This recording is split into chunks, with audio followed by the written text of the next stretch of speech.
रंजिता साहू नेतृत्व में गंजाम जिलार कविसूर्यनगर युव संघर शताधिक युवक विरोधी दल नेता नवीन पट्टनायक को नवीन निवास रे साक्षात करी निजर समर्थन जणाइछन्ते।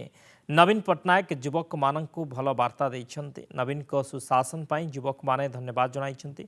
राज्य रे नवीन पट्टनायक लोक प्रियता बढ़ुची। नवीन पट्टनायक एबे भी नवीन को प्रति लोकंक भल पाइबा रहिछि। गंजाम रे एबे भी रहिछि नवीन को क्रेज।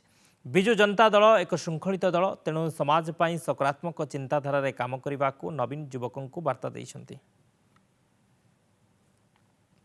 बाबू पाखे आम आसी किसी दाबी रखापी आसी नु किंतु समस्ते चाहिए कविसूर्य यूथ एसोसिएशन समस्ते चाहूले नवीन बाबू को निजर समर्थन दवापाई एवं नवीन बाबू को सेमाने केते भल पाउछन्ति सेटा कहबापई से आम आसीलु एवं निश्चित भाव में नवीन बाबू बहुत इंस्पायर कले सब यूथ मान को जेहेतु यूथ माने होउछन्ति हमर देशर प्राय 65% आउ यूथ माने ही आगो को नहीं कि जेबे देश को नवीन बाबू बहुत बढ़िया वार्ता देथिले एवं समस्त को मोटिवेट करथिले।